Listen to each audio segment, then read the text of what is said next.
છે નખા યુદ્ધ વિધ્વંસક. જે કોઈ તારી આજ્ઞાનો અનાદર કરે એનો વધ કર. લોકોની આંખોમાં શ્રદ્ધા નહીં, ડર દેખાવો જોઈએ. આ કહળ, આ ગંગા જેવા લોકો અનેકને પોતાના ધર્મમાં જોડશે. આ રામદાસ જેવા તારા પ્રભાવને ઓછો કરે છે. નાશ કર, વધ કર આ શ્રદ્ધાળુઓનો વધ કર.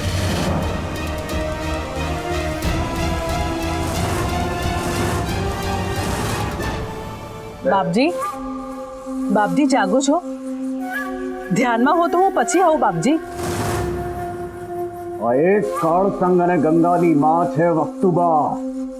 એ બંને મારા ઉદ્દેશમાં આવેલા સૌથી મોટા અંતરાય છે. શું હમણાં જ વક્તુબાનો વધ કરી નાખું? એમની શ્રદ્ધા ભયમાં ફેરવાઈ જશે. આજ બરાબર છે. દેવ મારામાં પ્રવેશો. આવો દેવ, આવો, આવો, આવો.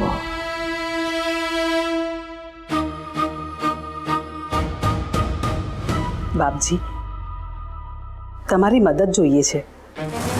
બોલો. મારી ગંગાવો અને કહળ. શું થયું?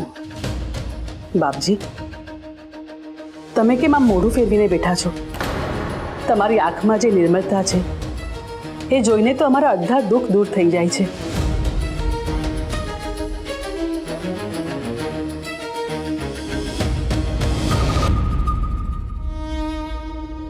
બાપજી, બસ આ જ શાંતિનો મારે અનુભવ કરવો છે. પરમ શાંતિ, નિકાર શાંતિ, સ્મશાનવદ શાંતિ જોઈએ છે. બાપજી, આ બધું મને નથી સમજાતું, પણ મનમાં એક પ્રશ્ન ચાલે છે. પૂછું? બોલો. તમે કેમ પેલા રામદાસને ગામનો શત્રુ કહો છો? કેમ એ અભાગ્યો છે? એ આપણા માટે સંકટરૂપ છે. એક ઘરડા માણસને લીધે શું ગામમાં આવી કુદરતી આફત આવે ખરી? સઘળા પ્રશ્નો એક સાથે પૂછી લો.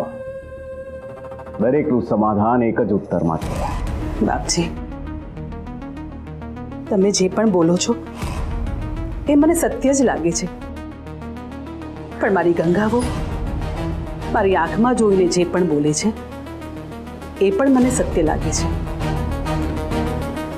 શું સાચું ને શું ખોટું એ સમજાતું જ નથી. શું એ રામદાસ સાચે આપણો શત્રુ છે? આપણો નહીં, તમારો. હું તો અજાત શત્રુ છું. મને શા માટે કોઈ મનુષ્ય માટે ગમો કે અણગમો હોય, હું તો આ બધાથી પર છું. હા, મારી તમારા સૌ માટે લાગણીઓ અપરંપાર છે. પણ જ્યારે આખું ગામ સંકટમાં આવ્યું ત્યારે પેલા પાપીને મેં મરક મરક હસતા જોયા. મને દુઃખ થયું, ગુસ્સો આવ્યો. આ કેવો માણસ છે મને સમજાઈ નથી રહ્યું. પ્રેમ કરનારને પીડે છે, સેવા કરનારને કનડે છે, સંકટ ઊભા કરીને એને શાંતિ મળે છે. આ કેવો પાપી જીવ છે. હું તો દુઃખી છું તમારા માટે પણ ભક્તુભા. પણ તમને રામદાસ પ્રત્યે કેવી ચીડ છે? એ રામદાસની સેવા કરવામાં મારો દીકરો અને મારી ગંગાવો એમનું ગૃહસ્થ જીવન ભૂલી ગયા છે. હમણાં થોડાક સમય પહેલા જ એમના લગ્ન થયા છે. મારી ગંગાવોએ કહળની સેવા કરવાની હોય કે પેલા રામદાસની? અબજી, તમે જ અમારા ઉદ્ધારક બનો. કોઈ પણ ભોગે પેલા રામદાસને મારા દીકરા અને ગંગાબહુના જીવતરમાંથી દૂર કરો, કાઢી મૂકો એને. હું એમના સુખી સંસારને જોવા માંગુ છું. હું એમના સંતાનો જોવા માટે અધીરી બની છું. સહાય કરો, સહાય કરો બાપજી, સહાય કરો. આમ તો હું આવા કોઈ પણ રાગ દ્વેષથી મુક્ત છું, પણ માત્ર ને માત્ર તમારી મારા પ્રત્યેની અનન્ય ભક્તિને કારણે હું આ કાર્ય હાથમાં લઈશ. નિશ્ચિંત થઈ જાઓ. એ રામદાસને બહુ જલ્દી પરમ શાંતિ, નિકાર શાંતિ, સ્મશાનવત શાંતિનો અનુભવ કરાવીશ. પછી એ તમારા દીકરા અને વહુના જીવનમાં નડતરરૂપ નહીં બની શકે. બાપજી, તમારો ખૂબ ખૂબ આભાર. શું સાચે આવું થશે? હા, એક કાળ રાત્રિ આવશે રામદાસના જીવનમાં, પછી બધું જ શાંત થઈ જશે. નિશ્ચિંત થઈ જાઓ. હર હર મહાદેવ.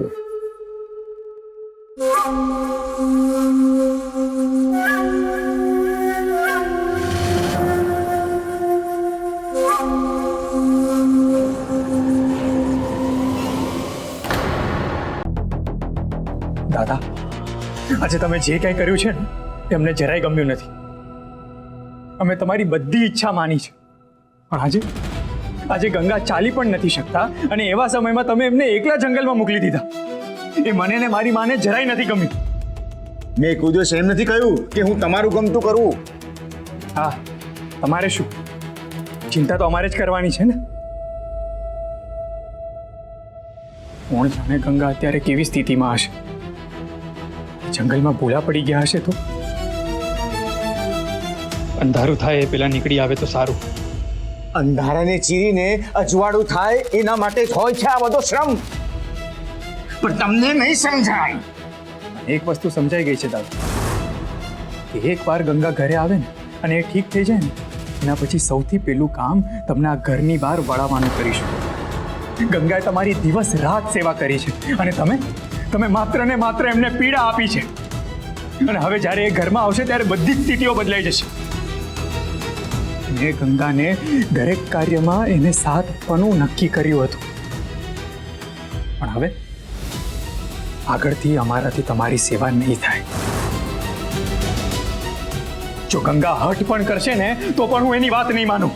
તમારે આ ઘર છોડીને જવું જ પડશે. કે હું જાતે નહોતો આવ્યો તમારા આ ઘરમાં, તમે લોકો મને ઉચકીને લાવ્યા હતા.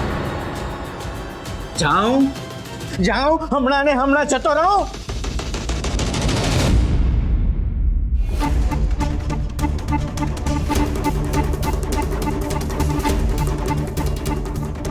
જઈશ, જરૂર જઈશ, પણ મારા એક પ્રશ્નનો જવાબ આપશો? તમે અને ગંગા પેલું મેરુ વાળું કયું ભજન ગાઓ છો?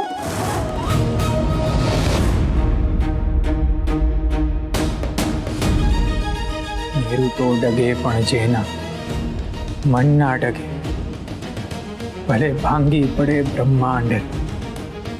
વિપદ વાહ વાહ ઘરસંગજી, શબ્દે શબ્દ તમને યાદ છે, પણ શું એનો અર્થ તમે જાણો છો કે બસ આમ જ બોલ્યા કરો છો? ખબર છે અર્થ દાદા. મેરુ પર્વત પણ ડગી શકે, પણ જેના મન ના ડગે એ જ સાચો ભક્ત હોય. હા, વિપદ પડે પણ વણસે નહીં એ જ સાચો હરિભક્ત કહેવાય. ગંગાનું મન આવું મક્કમ હશે, પણ મારું નથી. હું ગંગાને પીડામાં જોઈ નથી શકતો અને તમે માત્ર ને માત્ર એમને પીડા જ આપી છે. આ ભજન ગાવા અને સાકરિયા દાણા ખાઈને ઊભા થઈ જવું એ ભક્તિ નથી.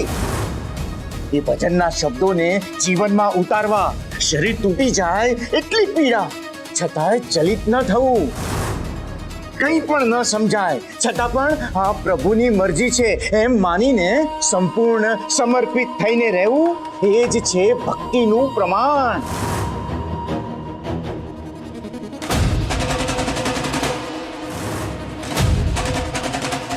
આજે જરાક પીડા આવી અને તમારું મન ડગમગી ગયું.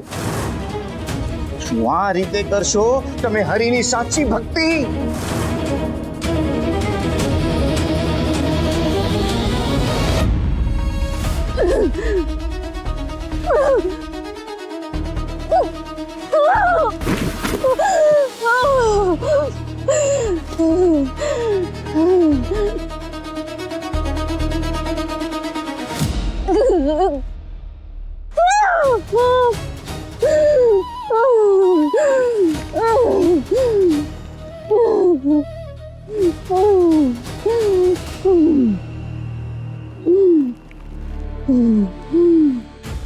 રામ રામ રમેતી રમે રામને मनोरम सहस्त्र नाम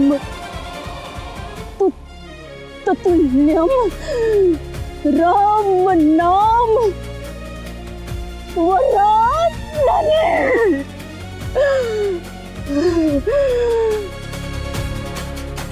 राम राम रामेति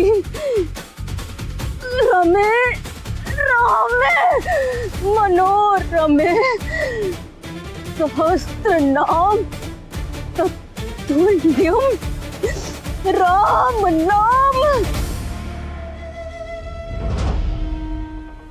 દાદા, મને એક વાતનો જવાબ આપો. જ્યારે ગંગા જંગલમાં જવા માટે નીકળ્યા ત્યારે તમે એમને કાનમાં શું કહ્યું?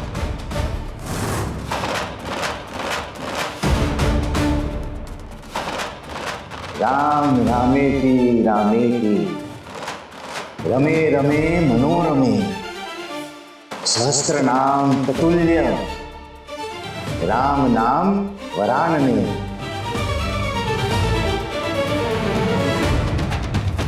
મંત્ર વિશે મને ગંગાએ કહ્યું, આ તો એ જ મંત્ર છે ને જેના જાપથી વિષ્ણુ સહસ્ત્ર નામના હજારો નામોના જાપ જેટલું ફળ મળે છે, સાચું ને? બસ આટલો નાનો અર્થ નહીં ઘરસંગ. આ મંત્ર ભક્તને સમર્પણ માટે તૈયાર કરે છે. જ્યારે મેરુ ડગવા લાગે છે, મન હારવા લાગે છે, ત્યારે એ તને સંભાળી લે છે. જ્યારે શરીર હાર માનવા લાગે ત્યારે એ તને ફરી ઊભું કરે છે. જ્યારે ચારે તરફ અંધકાર છવાઈ જાય છે ત્યારે આગળ વધવાની હિંમત આપે છે. આ મંત્ર કંઈ તમારા દુઃખ દૂર કરવા માટે નથી, પણ ભક્તને દુઃખ સહન કરવાની શક્તિ આપવાનો મંત્ર છે. જો આ મંત્ર એટલો જ શક્તિશાળી છે તો ભગવાને ગંગાને પક્ષીઘાત થવા જ કેમ દીધો? ભગવાને કંઈ કર્યું કેમ નહીં? શું કર્યું નહીં? ભગવાને ગંગાની રક્ષા કેમ ના કરી? ઘરસંગજી, ભગવાનને સમજવાનો પ્રયત્ન તો કરો છો, પણ હજુ કંઈક આપીને કંઈક પાછું જોઈએ છે એ ભક્તિ છે. આ તો લેવડ દેવડનો વેપાર થયો છે. પણ તમને કેમ એવું લાગે છે કે તમે ભક્તિ કરી છે? દુઃખ આવવું જ ન જોઈએ. મંત્રનો જાપ કર્યો છે તો પરીક્ષા આવવી જ ન જોઈએ. ભક્તિનો અર્થ એ પણ નથી કે ભગવાન તમારા માર્ગમાંથી બધા સંકટોને દૂર કરી દે. જો એવું હોત તો આ સંસારમાં કોઈ પણ ભક્ત સામર્થવાન બને જ નહીં, એની કસોટી થઈ જ ન હોત. ભક્તિ તો એ છે કે જ્યારે શરીર થાકવા લાગે, હારવા લાગે,